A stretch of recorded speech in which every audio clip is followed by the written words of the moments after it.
ಮನೆಯಲ್ಲಿ ಬೈಗಳು ಇರ್ತಾ ಇತ್ತು. ಯಾಕಂದರೆ ಅವರು ಶಿಸ್ತಂದರೆ ನಾರಾಯಣಸ್ವಾಮಿ ಅಣ್ಣವರು ನಾವಿಬ್ಬರು ಮಕ್ಕಳೇನಿದ್ದೀವಿ ಇವ್ರು ದೊಡ್ಡ ಮಗ ಅಂತಲೇ ಕರಿತಿದ್ರು ಅವ್ರನ್ನ. ಏನೇ ಅವರು ಕಷ್ಟ ಸುಖ ಹೇಳ್ಕೊಬೇಕಂದ್ರು ನಾರಾಯಣಸ್ವಾಮಿ ಅಣ್ಣ, ಮುದ್ದನಮೇಗೌಡರು, ರಾಜಣ್ಣವರು ಇವ್ರಿಗೆ ತಿಳಿಸ್ಲೇಬೇಕು, ಇವ್ರ ಹತ್ರ ಮಾತಾಡಿ ಡಿಸ್ಕಷನ್ ಮಾಡಿ ಮುಂದಕ್ಕೆ ಹೋಗ್ತಿದ್ರು. ಪ್ರಾಮಾಣಿಕತೆಗೆ ನಮ್ಮ ತಂದೆಯವರು ತುಂಬ ಹೆಚ್ಚು ಒಲವನ್ನು ಕೊಟ್ಟಿದ್ದರು.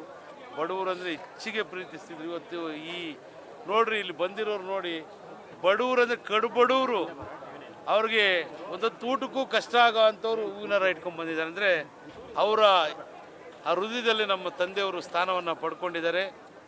ನನಗಂತೂ ಒಂದು ಆಘಾತ ಏನಂದರೆ 80% ತಾಲೂಕಿನ ಸಮಸ್ಯೆ ಆಗ್ಬೋದು, ಎಲ್ಲ ರೀತಿ ವ್ಯವಸಾಯ ಆಗ್ಬೋದು, ಎಲ್ಲವರು ಇವತ್ತೊಂದೇ ಸಲ ನನ್ನ ತಲೆ ಮೇಲೆ ಭಾರವನ್ನು ಹೊರಿಸ್ಬಿಟ್ರು.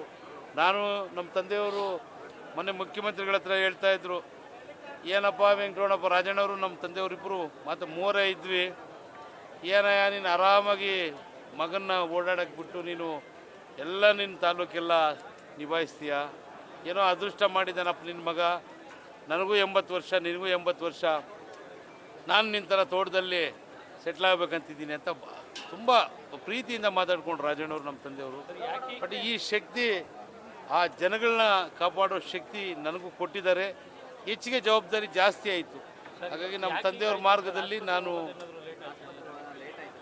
ಆಸ್ಪತ್ರೆಗೆ ಏನಿಲ್ಲ, ಅವರು ಸ್ವಲ್ಪ ಅಟವಾದಿ. ನಮ್ಮ ತಂದೆಯವ್ರ ಮನೆಯೆಲ್ಲ ಚೆಕಪ್ ಮಾಡಿಸಿದ್ವಿ, ನಾರಾಯಣಸ್ವಾಮಿ ಅಣ್ಣವರೇ ಕರ್ಕೊಂಡೋಗಿ ಅವರು ಸಲಹೆ ತಗೊಂಡು ಎಲ್ಲ ಚೆಕಪ್ ಮಾಡಿದ್ವಿ, ಚೆನ್ನಾಗಿತ್ತು. ಆಕ್ಸಿಜನ್ ಮಾತ್ರ ಸ್ವಲ್ಪ ಬ್ರೀತಿಂಗ್ ಕಮ್ಮಿ ಆಗಿತ್ತು, ಬಟ್ ಸರಿ ಹೋಗಿತ್ತು.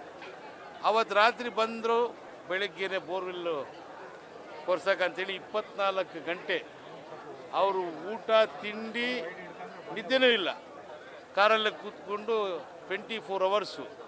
ಬೆಳಗ್ಗೆ 6 ಗಂಟೆಗೆ ಬಂದರು, ಆಕ್ಸಿಜನ್ ಅರ್ಧ ಗಂಟೆ ಹಾಕ್ಕೊಂಡ್ರು, ತಿರ್ಗಾ ನಾನು ಮಲಗಿದ್ದೀನಿ, ಹೊಟ್ಟೋಗಿದ್ದಾರೆ. ಕಾಲು ಹಿಡ್ಕೊಂಡು ಬೇಡ್ಕೊಂತೀನಪ್ಪ, ನಿಂಗೆ ಆರೋಗ್ಯ ಸರಿ ಇಲ್ಲ, ಬೇಡ ಬೇಡ ಬೇಡ ಅಂದರು. ನಿಮ್ಗೆ ಏನು ಗೊತ್ತಾಗಲ್ಲ, ನಡೀರಿ, ಯಾರು ಕೆಲಸ ಮಾಡಿಸ್ತಾರೆ ಅಂತೇಳಿ ಬೇಜಾರು ಮಾಡಿಕೊಂಡ್ರು. ನಾನು ಈ ವಿದ್ಯಮಾನಗಳಾಗ್ತಿದ್ವಲ್ಲ, ಬೆಂಗಳೂರಿಗೆ ಹೋದೆ. ಮಾರನೇ ದಿವಸ ಕರೆಸ್ಕೊಂಡ್ವಿ, ದೇವ್ರ ದಯದಿಂದ.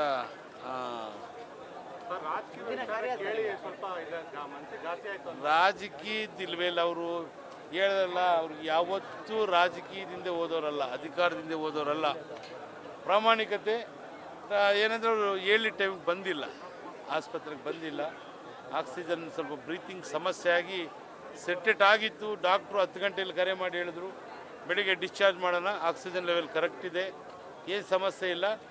ಆಗ ದಿನದಲ್ಲಿ 3 ಬಾರಿ ಅರ್ಧ ಗಂಟೆ ಆಕ್ಸಿಜನ್ ತೊಗೊಂಡ್ರೆ ಸರಿ ಹೋಗುತ್ತೆ ಅಂದರು.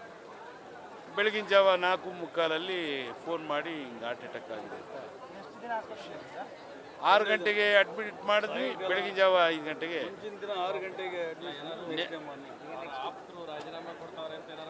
ಇಲ್ಲ ಇಲ್ಲ ಇಲ್ಲ ಇಲ್ಲ, ಆ ಥರ ಏನಿಲ್ಲ, ಇದೇ ಸಮಸ್ಯೆ. ಆತ್ಮೀಯರಂದರೆ ರಾಜಣ್ಣವರು, ಮುದ್ದನಮೇಗೌಡರು, ನಾರಾಯಣಸ್ವಾಮಿ, ಇವರು ಮೂವರು ಆತ್ಮೀಯರಂದರೆ ಅವ್ರ ಹತ್ರ ಡಿಸ್ಕಸ್ ಮಾಡಿದೆ, ಹೆಜ್ಜೆನೂ ಇಡ್ತಿರ್ಲಿಲ್ಲ. ಸಿದ್ದರಾಮಯ್ಯನ ಪಟ್ಟ ವೀರಾಭಿಮಾನಿ, ಅದರಲ್ಲಿ ಎರಡನೇ ಮಾತಿಲ್ಲ. ಅಂತ್ಯಕ್ರಿಯೆ ನಮ್ಮ ತಾಯಿ ಸಮಾಧಿ ಪಕ್ಕದಲ್ಲಿ ಹನುಮಂತನಹಳ್ಳಿ ತೋಟದ ಮನೆಯಲ್ಲಿ.